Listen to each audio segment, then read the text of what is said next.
The only thing that gon' be normal is distribution. Normal folks gon' infuse some. Optimize your lineups and you feed the rest, you mute them. Turning it up, these numbers are loud. Peeping this game from a nimbus is wild. Making it rain while I embrace all this risk, I'm insane. Talking about that best bell, I'm the best rest till into the next well. Guess I got next still.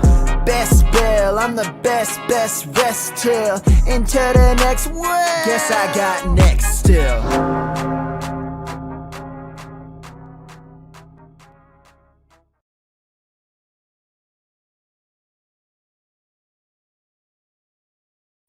We're back. It's week number 2. We're here. Look at us. This is so great. Oh, we had football since last Thursday. It's amazing. Week 1 is almost in the books. And I know there's some Aaron Rodgers stuff going on in Monday Night Football. We can get to that later if we want. But tonight is going to be focused mostly on your waiver wire must-add players. I'm going to talk through a whole litany of players. And many people will ask, Bradley, how much do you want to bid on this player? How much, should I get on this player? Or what if I want both players? I mean, there's so many questions that you can have about what players you should add. What is your roster construction? What is the league size, right? What is the scoring even? Do you have positional limitations, right? Some leagues only allow you to carry a certain number of running backs or wide receivers, etc. And so what you need to do is consider, like, if this player hits, what is the chance that they hit? How hard can they hit? And what is it worth it to you to get them on your team? So if you just lost J.K. Dobbins and you don't have some RB2 to fill in, you're going to be making a priority to add a Justice Hill or a Gus Edwards or someone you can take some chances on later on, and maybe there are some longer term additions like Sean Tucker that I mentioned last week before week 1. Sean Tucker really didn't get much work, or the Jaleel McLaughlins of the world that, again, didn't get much work. But if the starter were to go down, that's what you want to add in. So, I wouldn't be adding those players, and those aren't players I'm going to be talking about on the stream tonight. What I am going to be talking about are players that I think can make an immediate impact, not only now, but for the future as well. And so let's get it started. Let's kick it off.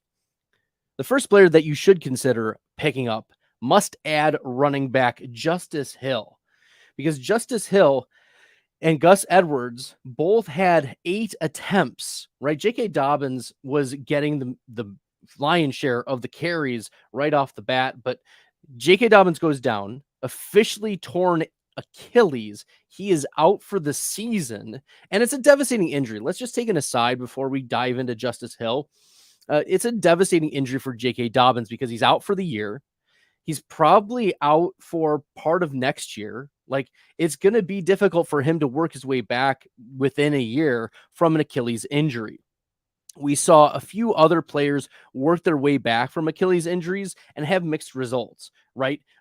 Before a couple of years ago, we had no sample size of players who had any level of success in the NFL with Achilles injuries. Now we've had Donta Foreman, who has had a couple competitive seasons, especially last year for the Carolina Panthers. And then we also have Cam Akers, who worked his way back from an Achilles injury. And we've seen mixed results from him as well. We saw some really high spike weeks, but we also saw the coaching staff move away from Cam Akers both this year and last year in various aspects. So we've had still some mixed results. We haven't seen a player come back and be completely dominant in their previous selves. And J.K. Dobbins, I was so in on. It's devastating not only to see this young man, 24 years old, who is just a good guy, number one. Number two, he's been crushing at the NFL level. He was top 5 in most efficiency metrics over the past couple of years. I mean, over 5 yards per carry and over 5 yards per true carry each of the past few years. His juke rate was phenomenal. And he was doing that all against fronts that were some of the heaviest in the NFL. So he was able to really impress. Now, on the other hand, Justice Hill, not as impressive. 8 rushes, 9 yards, 1.1 yard per attempt, 2 rushing touchdowns though. And you're like, wow, yeah, 2 rushing touchdowns. And that's why he's at least on the waiver wire, because, Gus Edwards and Justice Hill are probably going to be splitting, but a few signs of worry for me. Like if I'm prioritizing Justice Hill or Gus Edwards, I probably am putting Edwards ahead. But there are some like flaws to Justice Hill. First of all, he wasn't able to carve out a secondary role. Like when J.K. Dobbins went down the first time, we expect, oh, maybe it's Justice Hill or maybe someone else. But Hill dealt with injuries. He's dealt with ineffectiveness. I mean, he's in small samples. Justice Hill has,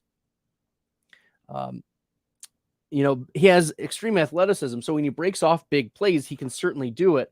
But 5.4 and 5.0 yards per carry over the last 2 seasons. He missed all of 2021 due to injury, but he hadn't scored any touchdowns since 2019. This is a player, though, with great speed, like 4.4 40, 82nd percentile speed score, 96th percentile burst score. But I'm not convinced that he's actually a good runner or good rusher. So Justice Hill is a player that you need to add because the opportunity could be there, but not because he has shown much to us in the efficiency side. 1.13 yards after contact per attempt. And it's just concerning because he's not really used as much of a pass catcher either. So Justice Hill is an add and a must add in many leagues because he could win the job over Gus Edwards. I'm just not convinced that he could be the answer. I think at best case scenario for Justice Hill, it's like a 55-45 split with Gus Edwards, because I don't think Gus Edwards is going to go away. All right. But Justice Hill coming off the 2 touchdown game, maybe he's trusted in the goal line work. That could be his role. And Gus Edwards is just between the 20s. Justice Hill, though, you need to add him because J.K. Dobbins is out. Running back, it's so much more about the opportunity than it is about skill. And Justice Hill is going to get some opportunities over the next few weeks and perhaps the rest of the offseason, given the injury to J.K. Dobbins. Let's shift gears here to Gus Edwards. Now, I mentioned a little bit about Gus Edwards earlier, and if there's a better shot of a running back taking over the majority of the carries, I think it's Gus Edwards. Edwards had 8 carries in this game as well, 8 for 32, 4 yards per carry, only a 52 PFF rush grade, but 2.38 yards after contact per attempt. That was more than double Justice Hill. Even though Gus Edwards didn't get the touchdown, he was a more effective runner. And if we look at what Gus Edwards has done in the past, right, he almost averages 5 yards per carry nearly every single season. Yeah, I mean, you look 2022, 5 yards per carry, 2020, 5 yards per carry, 2019, 5.3, 2018, 5.2. Thing is that Gus Edwards isn't used at all in the passing game. In fact, last year in the 9 games that Gus Edwards played, 0 receptions. 0 receptions. He is a literal 0 in the passing game. So you're banking on the goal line work, but it wasn't encouraging that Justice Hill was the one who converted both of the goal line touchdowns. So we like Gus Edwards to be the more efficient runner and the more established running back, but to get the goal line work in week 1, that could be a little, not just a cap, it can be a major hit, because you could see Gus Edwards going like, 14 for 70 on the ground, but not getting the touchdown and not hitting for us for fantasy. And we'll say to ourselves, oh, he's a really efficient runner. Oh, he got 5 yards per carry. But if he doesn't get the goal line work and he doesn't get the receptions, then Gus Edwards is a very limited, his ceiling is low end running back 2 every week. That's probably best case scenario for Gus Edwards. Could he get 18 carries and get 100 rushing yards? Sure, but he needs that touchdown to get into running back 2 status. And maybe the Ravens will shift their opportunities because it's not just Gus Edwards, it's also Justice Hill and Lamar Jackson, right? Lamar Jackson is a goal line option to rush the ball as well. So Gus can get vultured on a lot of different ways. My concern is that Justice Hill could be used in that goal line role. Gus Edwards maybe doesn't have a lot of paths to failure or success, right? I think that he's going to be one of those awkward middle, probably non-sexy, non-spike week floor flex plays, right? And so I think the veteran in the offense is probably going to get deference. He's probably going to outrush Justice Hill, but that's not a confident take, given the explosiveness that Justice Hill could have with his speed and athleticism. But Gus Edwards, he's the trusted veteran, and he did outperform Justice Hill even in this small sample size in week number 1. So pick up Gus Edwards, especially in running back needy waiver rooms and leagues. You're going to want to be rostering Gus the Bus. Now, a player that I had been really high on last year, and you're thinking to yourself, Bradley, you are a homer. What are you doing? Why are you in on this player?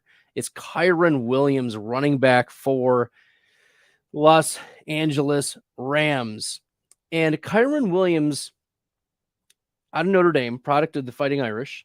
He's a player that I really wanted to do well last year. I had like 25% share in best ball leagues. I rostered him in a bunch of dynasty leagues, and his player profiler comp is Theo Riddick, which we got to think to ourselves, that's reasonable in PPR leagues. Yeah. Kyren Williams in the PPR leagues, but he significantly outplayed Cam Akers yesterday.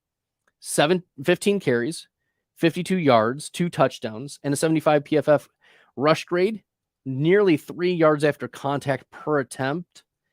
And we have to like that. And his pass catching profile out of Notre Dame is notable. One of the top percentile of pass catching. So a player that had a lost season last year, Kyren Williams, outplayed Cam Akers, even though Akers had 22 carries for 29 yards, right? And we didn't think Kyren Williams would be taking over, even splitting close to 50-50 with Cam Akers, but a 22-15 split, the fact that Kyren Williams even got double-digit carries in this game is a massive red flag for Cam Akers, especially because Kyren Williams converted both of his touchdowns. And if this coaching staff, which Sean McVay, I don't know if you realize this, but Sean McVay has an affinity for these Notre Dame players. He just, I think that he thinks that they're NFL ready and NFL caliber. I mean, Ben Skoranek, right? Kyren Williams, just to name a couple of Notre Dame products on the LA Rams. And so a 75 PFF rush grade was decent enough for Kyren Williams. And if he's going to continue to get 15 plus touches in a game, 12 plus touches in a game, we want this Kyren Williams, even though he was made fun of. If you remember, coming out of the combine, Kyren Williams is supposed to be a day 2 pick. Instead, he runs a 4.65 40, and that was his second time. He had to run it twice because he ran almost a 4.7 his first time, and people were like, wait a minute, this guy, he's just so slow. He's so slow.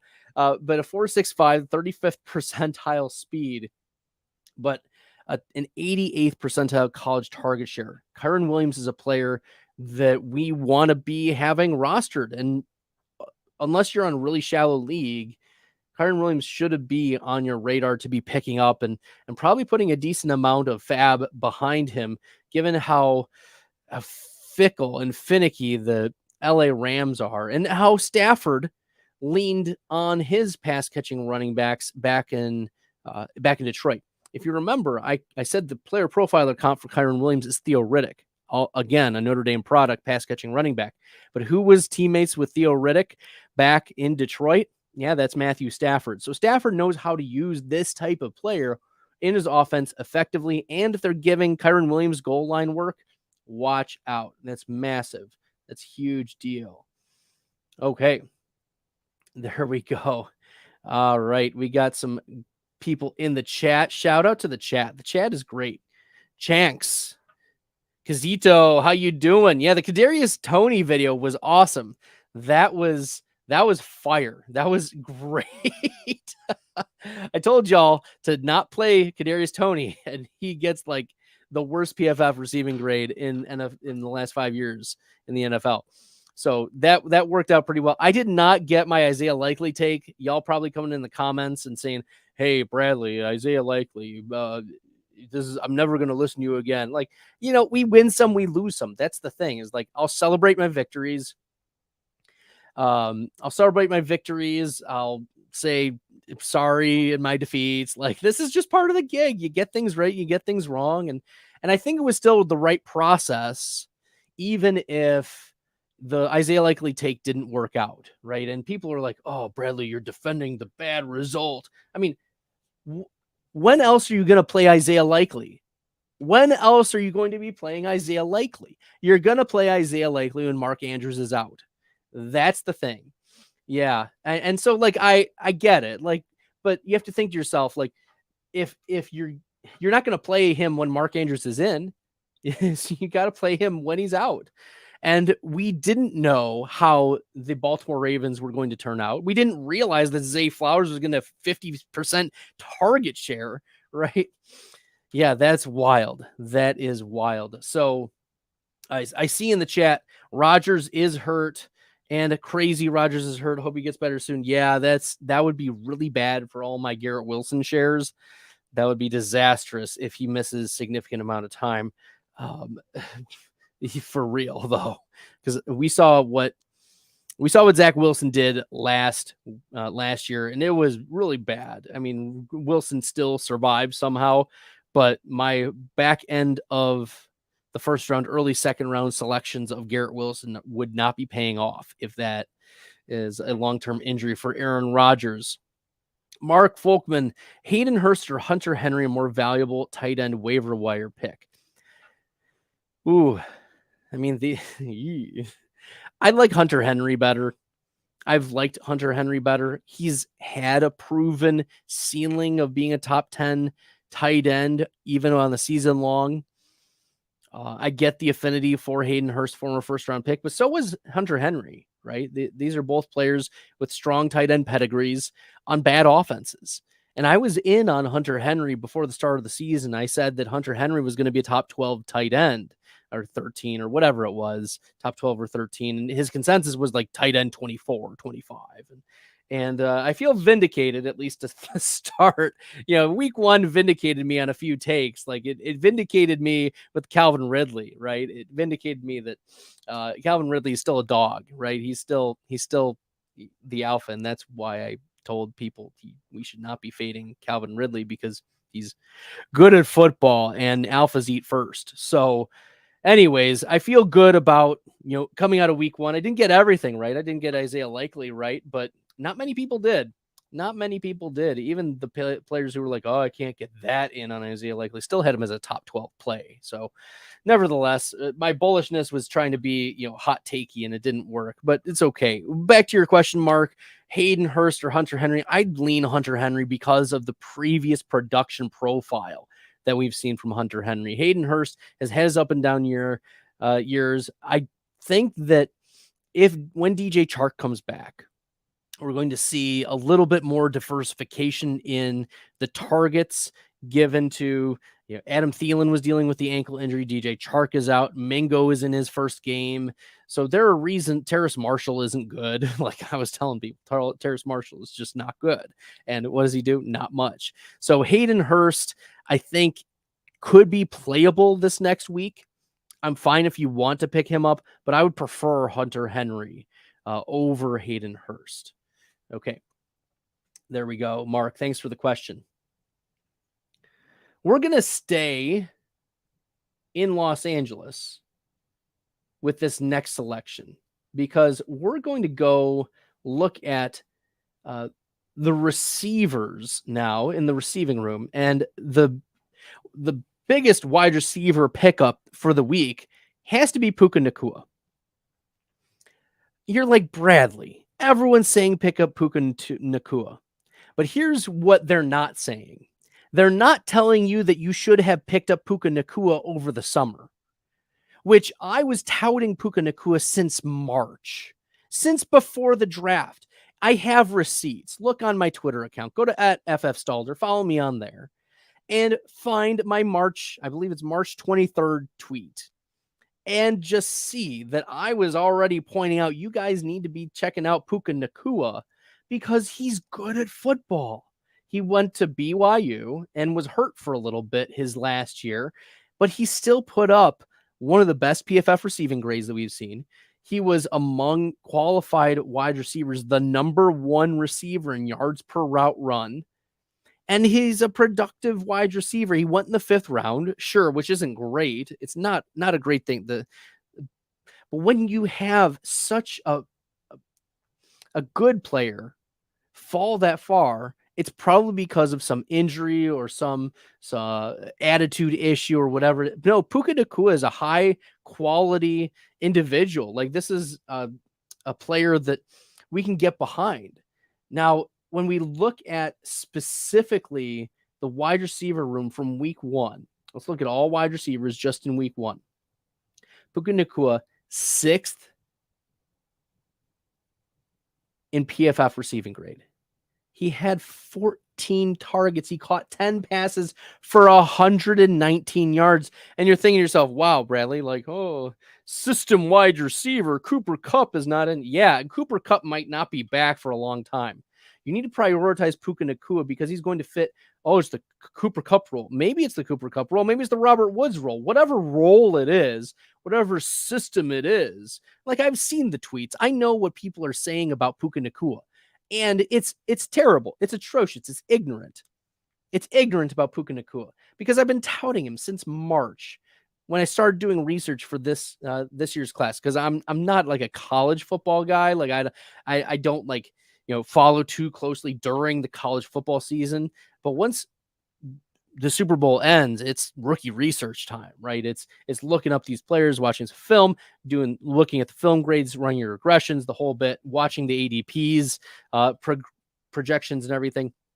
Puka Nacua, 6th in PFF receiving grade in week 1, and his yards per route run among at wide receivers who had more than 1 target, right? He was tied for 5th in yards per route run.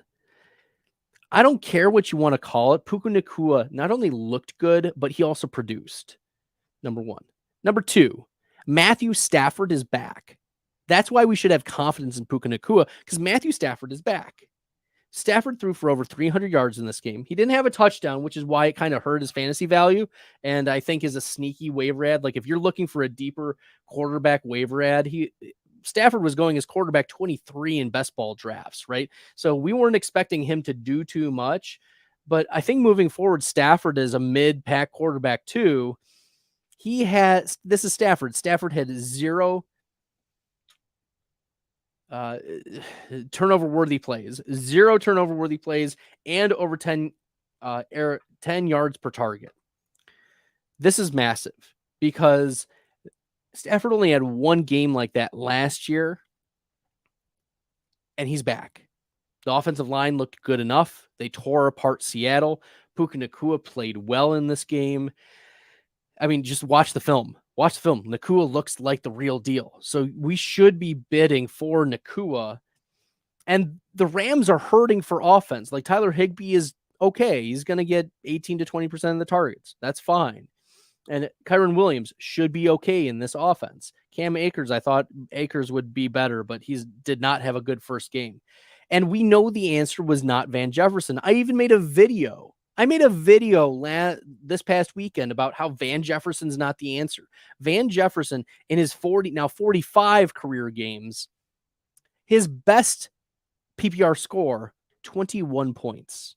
That's Van Jefferson. Van Jefferson's had 45 games now. 21 points is his max score. Puka Nacua in his first game, 21.9. Okay, I think Puka Nacua can PPR get you double digit pretty much every week moving forward. There's no reason for the Rams to move away from him. He played well. They drafted him. They don't have a lot of other good options. Ben Skoronek's not very good. They're going to be hurting for offense and going to be playing a lot of games, either playing catching up or from behind because their defense isn't very good. They stepped up in this game against Seattle, but I don't think that the Rams defense is going to be sustained. And so Puka Nacua, there's a lot of pathways for success for him. And I think that it was a mistake for him to be falling this far. Remember a couple years ago, there was also another wide receiver who was rated pretty well and had some good metrics out of a pretty decent school, but not like a Georgia or an Ohio State, a wide receiver that fell to day 3 that maybe shouldn't have. Oh yeah, that was Amon-Ra St. Brown. I'm not saying Puka Nacua will be Amon-Ra St. Brown, but what I am saying is that we've seen good wide receivers fall into day 3 for silly reasons, and Puka Nacua is a value. He's been a value. Just look at his metrics. Just look at what he's been putting up. And the biggest red flag for him was his draft capital. I think it's obviously one small sample in the NFL, but in college, he also played very well. So Puka Nacua is a player that immediately has earned opportunity and the trust of Matthew Stafford in this offense. You need to be picking up Puka Nacua and putting a pretty penny at the beginning of the season on Nacua, especially because we don't know the duration of the Cooper Kupp injury. It could be 4 weeks. It could be the rest of the season. We don't know. I don't know. You don't know. Nobody knows. Cooper Kupp probably doesn't even know if he's going to play this season. He's probably hopeful. We don't know, though. And so Puka Nacua is a priority add. We knew Van Jefferson wasn't the answer. We know Tyler Higbee can only do so much. The Rams are going to try. We're going to try to see if they can squeeze some value out of any of these receivers. And Nakua's got some juice. So we want to be picking up Nacua for sure. Should I drop Jerick McKinnon for Puka? I think that in normal sized leagues, your 12-team leagues with, 6-7 bench spots, yeah, you can. You can pick up Puka Nacua for Jerick McKinnon. The reason why I'm a little more skeptical about Jerick McKinnon at this stage in the game is not because I don't think Jerick McKinnon is very good. It's the reason why McKinnon was good last year was because of increased opportunity and positive swing in the touchdown department, right? McKinnon was good in efficiency. He got more opportunity and touchdowns fell his way. This year, if touchdowns don't fall your way and Clyde Edwards-Helaire is still there, which if you remember, Clyde Edwards-Helaire got the first touches of the game and continued to get touches throughout the game along with Isaiah Pacheco. It's an ugly 3-headed monster. And I don't want parts of that for right now. I'd rather have it be 2. So as long as there are 3 in this Kansas City offense, it's going to be hard for us to have confidence in McKinnon. Give me some Puka Nacua. Okay. Yeah, there we go. Leon the Wise, who's my team? I don't know if you can tell. I don't know if you can tell if it's the Packers or not, but it's okay. Go Pack, go. Anyways, so that was my Puka Nacua bit. I hope y'all... I have almost 40% of Puka Nacua on my dynasty leagues. I'm on like 24 dynasty leagues. Shh, don't tell my wife. But it's a lot of fun being able to stash a Puka Nacua and see him, hang out on my taxi squad week 1. I guess he's getting promoted week 2. We're going to be considering him as a start sit. He's going to be a tough one in the start sit category, I think, this week for week 2. So we'll see once I get closer and do a little more research and find out who y'all are asking Puka Nacua versus, when we get to Thursday, Friday, Saturday, we'll find out. And Puka Nacua is going to be a tough one to both bench or to start. I think that's going to be a tough call because we like the targets. 14 targets was the second most amount of targets among all wide receivers, only behind Tyreek Hill. And 119 yards was tied for 4th, along with Tutu Atwell. But you have to like Puka Nacua's 14 targets, 119 yards. He didn't get the touchdown, but it was still a really impressive week for the rookie. All right, there we go. Let's keep her going. This is a player, I didn't think I would be saying this about this player. I didn't think that I would be touting after 1 week, touting Zach Ertz. Like, what? Why would I be touting Zach Ertz? Well, it's because of what he did in week number 1, or what the Arizona Cardinals used him for in week 1. I thought it was going to be Trey McBride right off the bat. And instead, it's Zach Ertz earning 10 targets in week 1. He picked up right where he left off before the ACL tear. Woof. Now, the reason why you may be like, oh, Bradley, gosh, man, this is tough. Why? He only got 21 yards. Yeah, a 52 receiving grade. It is not very good. And his yards per route run 0.68. He's clearly not the same. But you might be desperate at tight end. We know it's a tight end wasteland out there. And for a tight end to get 10 targets, I mean, maybe in the week 2 game with Josh Dobbs, because Josh Dobbs has been announced as the week 2 starter again. So Zach Ertz is a player that, he got 10 targets. I did not think I would be saying Zach Ertz 10 targets, but Trey McBride in a smaller sample played better. Like McBride, 11 yards per reception compared to 3.5 for Zach Ertz, 84.7 receiving grade compared to 52.1 for Ertz. And Trey McBride also 2.3 yards per route run, respectable for the tight end, but Ertz 0.68. So this is a player that the volume may continue for Ertz, which is why you're going to be picking up, but you shouldn't be saying Zach Ertz is back to being himself, earning a ton of targets. Zach Ertz is back, baby. No, he's not back. He was rushed back from an ACL tear that happened near the end of last season, and I can't believe he's actually playing. I can't believe Zach Ertz is playing. It's wild stuff. So you can't ignore a tight end getting 10 targets. You can throw him into your lineup in deep leagues, but Zach Ertz is a player that you need to be rostering, but I'm not sure if you're going to start him unless you are extremely desperate. There aren't a lot of other great options on the tight end waiver wire. I mean, Hunter Henry was really nice. That paid off pretty nicely. But like Gerald Everett failed. Parham got the touchdown, and Parham ran 40% routes compared to 60% for Gerald Everett.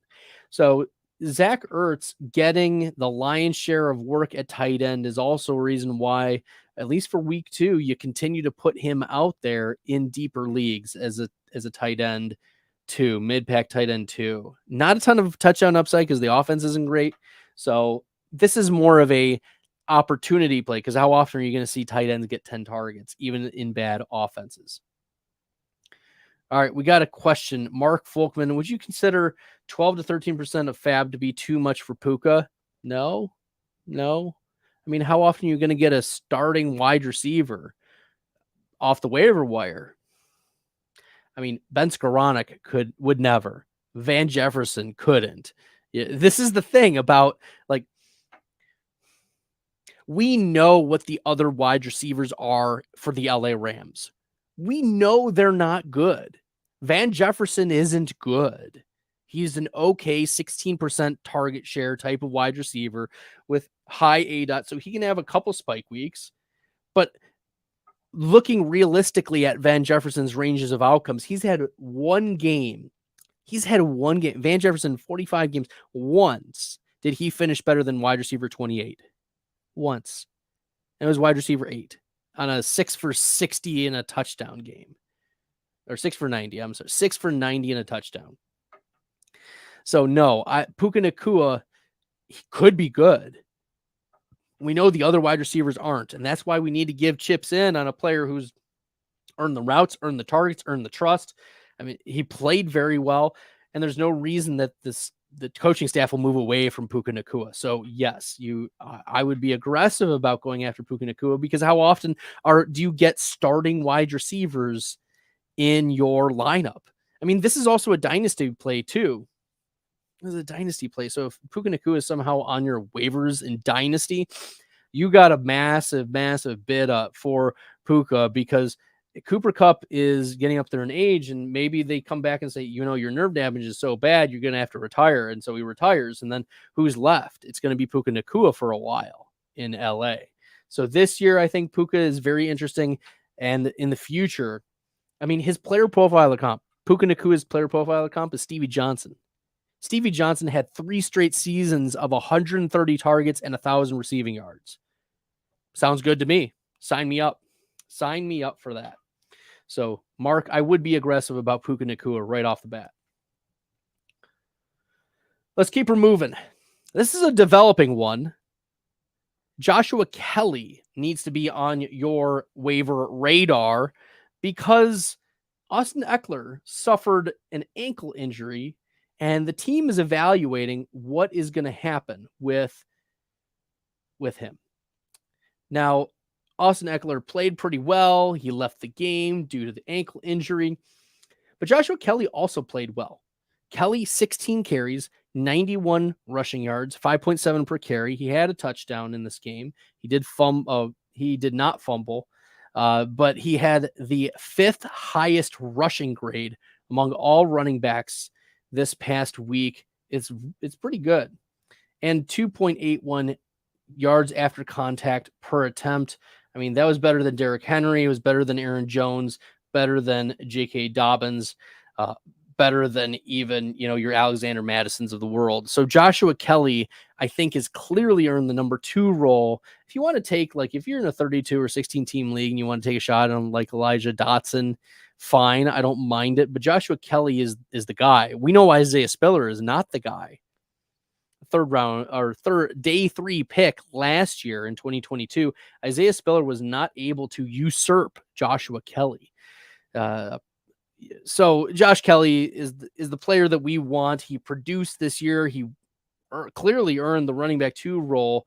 And in shootout games, which the Chargers are probably going to get into, it may be that we have a Thunder Lightning scenario, and there might be more standalone value for a player like Joshua Kelly, given that he can rush the ball between the tackles and give some breathers to Austin Eckler while Eckler catches passes out of the backfield. Because Joshua Kelly, only a 50.9 receiving grade, and 50.9 receiving grade. He had 1 target in this game, no receptions. So that's not going to get it done for the passing game, which is why Josh Kelly could continue to get double-digit carries on a good LA Rams or LA Chargers offense. There we go. Cool. Let's keep her moving. We've got some more Jakobi Meyers. Now, this is for your shallower leagues, but I've been touting Meyers as a great value already. He was going around 11, 12, 13 in your fantasy drafts, and I have all the receipts. You can just search at FF Stalder and Jakobi Meyers on your Twitter feed, and you'll see all of my receipts this past summer about Jakobi Meyers. Now, Meyers is dealing with a concussion, so he might have a Q next to his name. And if he's on the waiver wire and has a Q next to his name, some of your league mates might just pass on him and say, hey, Jakobi Meyers. But no, Jakobi crushed. He absolutely crushed. Oh, yeah. We want Jakobi Meyers, 72.8 receiving grade, 9 receptions for 81 yards, 2 touchdowns. He was a fantasy machine for us. And look, it's going to continue to be Devontae Adams, Jakobi Meyers. Darren Waller's gone. Hunter Renfrow got nothing in this game. Trey Tucker got nothing in this game. If Jimmy Garoppolo is not going to dump off to Josh Jacobs, it's going to be Jakobi Meyers, right? Who's going to be a significant player for us. We look at Jakobi Meyers only played 11% in the slot. He played mostly out wide, which is a shift from what we saw Jakobi Meyers do previously.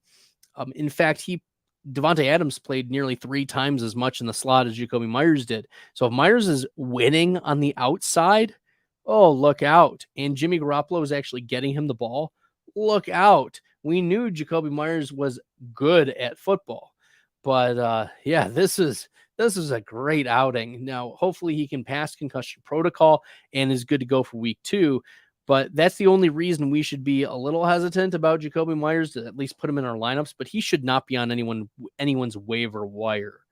I saw people arguing with me over the summer. The reason why Jakobi Meyers is not going to be good is because Devontae Adams is there. Isn't the target share going to be? No, Jakobi Meyers is baller. There's no one else aside from Devontae Adams. The offense needs to move, And it's going to move through Adams, Myers, and Josh Jacobs. So give me Jacoby Myers as a waiver, priority waiver ad. Whew. All right, guys, if you like the content and find this helpful, make sure you hit that red subscribe button. Really helps the channel, helps me. It's great. I love doing this for y'all. We've had a lot of fun so far from week 1. Now we're looking forward into week 2. But we're also going to look backwards and say, what did Bradley get right over the summer? Oh, yeah, Zay Jones is going to be a thing. Zay Jones, 5 for 55 and a touchdown. It was a beautiful catch, by the way. Zay Jones, also the 13th best PFF receiving grade among wide receivers. Yeah, I said, if you remember from last week, I said pick up Zay Jones. And I'm going to say pick up Zay Jones again, because he's still on your waiver wire and he's still playing a significant amount of snaps. So you should be picking him up. I mean, Zay Jones played 1 fewer pass snap than Calvin Ridley. He ran the same percentage of routes as Calvin Ridley. This is a player who's going to play majority on the outside, about 30% in the slot, 60% plus in out wide. Calvin Ridley is our outside wide receiver, but Christian Kirk is the one who comes off the field during 2 wide receiver sets. It's going to be Zay Jones and it's going to be Calvin Ridley on the outside for Trevor Lawrence. And plus, it's Christian Kirk who's competing for targets now with Evan Ingram. So nevertheless, you need to be picking up Zay Jones again because his role was confirmed to us in week 1. He was a producer. He got 5 targets, caught all 5 of them for the touchdown, 55 yards. And he is in a deeper league in your 12, 16 team multi-flex leagues. He is a flex play for us week in, week out. And I said that the Jaguars offense was going to be ascending and Zay Jones is going to be coming along with it. So I like Zay Jones again, and we'll just continue to ride the Zay Jones train until the end of the season, until we find out otherwise. And as people like to hear from me, I give the people what they want, right? And as I like to say, it's better to Zay too much than not Zay what you need to Zay. Okay, let's keep her moving. You need to pick up Tyler Algier, guys. You need to pick up Tyler Algier. I've been telling you to pick up Tyler Algier and draft him. I was telling you to draft him in the offseason. Time and time again. Tyler Algier, because he's good at football. And Arthur, the head coach, Arthur Smith. Hey, Arthur, keep playing Tyler Algier. That's right. I'm talking to you. Play Tyler Algier. And fantasy managers of Bijan Robinson are going to hate it, but the Algier managers who listen to me and know that Arthur Smith is not, a fantasy sharp, this is the way. Continue to play Tyler Algier as a flex/low-end running back too. Sure, Cordell Patterson was out for this game, but Algier was able to play the majority of snaps in the second half. He converted 2 of the touchdowns, and Bijan's role is very strong, but that doesn't mean Tyler Algiers isn't going to be strong either. So you need to pay picking up Tyler Algier. It's worth it. He is worth picking up. We know Atlanta loves to run the ball. They're ultra conservative. They didn't let Desmond Ridder throw it 20 times. Ridder only had 18 attempts in this game. They're giving him the Justin Fields treatment. And who are they going to rely on? 2 of the best rushing running backs in the NFL is Bijan Robinson and Tyler Algier. It's both. The answer is both. The answer is both Bijan Robinson and Tyler Algier. Which one has the higher upside? Of course it's Bijan. Bijan catches more of the passes. But Tyler Algier, once again, is a factor in the rushing game. He got 2 touchdowns in this game. His 70.7 PFF rushing grade was among the top 15 among qualified running backs. So 2 touchdowns, 15 for 75, 5 yards per carry. Look, this is great. This is awesome. Tyler Algier coming through in the clutch for us. I mean, he's really not much of a factor in the receiving game, but he did catch 3 passes for 19 yards, and 1.9 yards per route run is not an atrocious thing for Tyler Algier. So that's fine from an efficiency standpoint. I'm okay. Just continue to pick up your Tyler Algiers, and he's a priority ad. He's not a handcuff. Tyler Algier is more than a handcuff. Tyler Algier is almost like if AJ Dillon was good.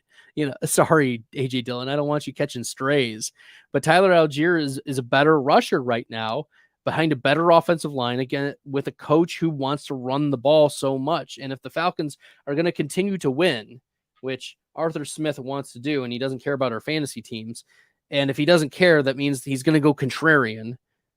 And the contrarian thought here is Tyler Algier. So play your Tyler Algier as a low-end running back 2 flex play moving forward, and he's going to get 10 to 12 touches per game, which is fine. He had 18 in this game, but I don't think he's going to get that moving forward. But 10 to 12, I think, is fair, and Algier's a very efficient runner, so we could get 50, 60, 70 yards plus touchdown upside. Yeah, we like Tyler Algier. Keep buying into this BYU product. I feel like I'm coming back to the well because y'all need to listen to me. I told you to pick up Roschon Johnson. And I'll tell you to pick up Roschon Johnson again. Roschon Johnson, 5 rushes, 20 yards, and a touchdown. You're like, Bradley, what? Okay, sure, that's something special. 6 receptions for 35 yards, 2.06 yards per route run. I just said Tyler Algier's 1.9 was respectable. 2.06 for Roschon Johnson. But even better, Roschon had the 4th best PFF rushing grade yesterday and a 2.6 yards after contact per attempt. Respectable. It's respectable. So this is a player who, in small sample, was able to earn touches in a game that, got into a blowout situation a little bit, but it's clearly Khalil Herbert and then Roschon Johnson. Sprinkle in a little bit of Donta Foreman. I mean, Foreman had 5 carries for 16 yards. Not very good. And Khalil Herbert, we can talk about Khalil Herbert for a second. Sure. We can do that. Khalil Herbert, 9 attempts, 27 yards, 61.9 PFF rush grade, 1.89 yards after contact per attempt. Roschon played better than Khalil Herbert in every aspect except the receiving grade. So, give me some Roschon Johnson again. You need to be picking him up. Ooh, all right. And the last player I'll talk with y'all about tonight, Rashee Rice. Consider picking up wide receiver of the Kansas City Chiefs, Rashee Rice. And Rice was one of the better receivers. I mean, it was a really bad night for the Kansas City wide receivers. Kadarius Toney had a forgettable night. Sky Moore had a forgettable night. Rashee Rice, though, got the touchdown. 79.9 PFF receiving grade. That was best among all Chiefs players. Not just Chiefs wide receivers, but all Chiefs players, best receiving grade. Right? His 2.42 yards per route run, respectable. And he played 91% of the time in the slot. Of the snaps he played, nearly 92% in the slot. If Sky Moore can't establish it in the slot, and it's not Richie James, who played like 60% out wide, which is not James' role, then it's going to be Rashee Rice who wins in the slot. And sure, give the rookie some slot snaps. I don't care if he's not playing full time. You're playing on a Patrick Mahomes team where we know Kadarius Toney is not doing too well. And we know Sky Moore isn't very good. We don't know if Rashee Rice is good, but he might be. And he's at least given us signs in week 1 that Patrick Mahomes is willing to throw the ball his way. 5 targets that led, tied for the lead among all receivers with, 5 with Sky Moore or with Kadarius Toney. Sky Moore only had 3 targets, didn't catch any of them, but tied for 5 targets along with Noah Gray as well. Once Travis Kelce is back in the lineup. I think Rashee Rice either moves to the slot and just holds that down, but I think his production might go down. But if he moves to the outside, the Chiefs need just wide receiver help. And if they're manufacturing touches, like they manufactured an end around rush for Rashee Rice, and they also gave him 5 targets, that's interesting to me. In a rookie's debut, I want pieces of this Chiefs offense. So if I'm taking shots, we know what all the other pieces are. We know Marquez Valdes-Scantling is just the deep threat and can get, 2 for 48, right? His ADOT is really high, but maybe he'll come down with 2, 3, 4, 5 catches at max. We know Noah Gray isn't anything special. We know Justin Watson isn't anything special. We know Richie James is just a slot guy, but ineffective on the outside. Sky Moore has proven he's bad. Kadarius Toney has broken hands, just can't catch. So at least Rashee Rice gave us signs of hope.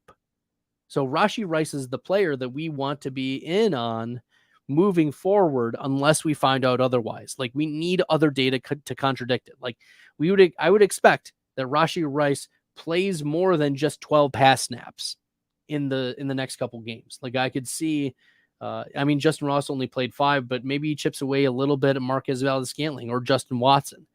Give Rashee Rice a couple more snaps, and we'll see what he can do. And maybe he plays a little bit more on the outside as well. That would be a big time play. Remember, Rashee Rice was the second round receiver this past year out of SMU. It wasn't anything special in the 40-yard dash or the burst or speed scores or anything like that. But the Chiefs went out of their way to get this guy who broke out last year, over 1,300 receiving yards, 157 targets at SMU, 30.6% college target share his final season, 10 receiving touchdowns. So he's a player that had a nice breakout his final year. Not a big, he's not a great profile from the breakout age. He's 23 already. So there might already be some limited upside. We might have seen some of the better, one of the better games for Rashee Rice, but maybe we haven't. At least he's given us something we can work with. What we can't work with is Sky Moore giving us zeros or Kadarius Toney giving us negative points or on fumbles and pick sixes and things like that. It's less about being in on Rashee Rice and more about the other players we know we don't want.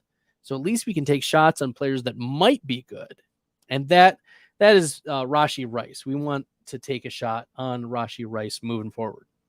All right, guys, this was a lot of fun. I'm going to chop these up, post them as well so you can rewatch them or share it. You can share them with your friends. It's been a lot of fun. I do this every Monday or Tuesday to try to get you ahead of the waiver wire. And this is a lot of fun, of course. Make sure you guys if you're new, hit that red subscribe button. I appreciate y'all. And once again, my name is Bradley. You can follow me on Twitter at FFStalder. Until next time, everyone, good luck with your waiver wire bids, and we'll see you on the flip side. I embrace all this risk, I'm insane. Talking about that Bestbell, I'm the best tail. Into the next world, guess I got next still. Bestbell, I'm the best tail. Into the next world, guess I got next still.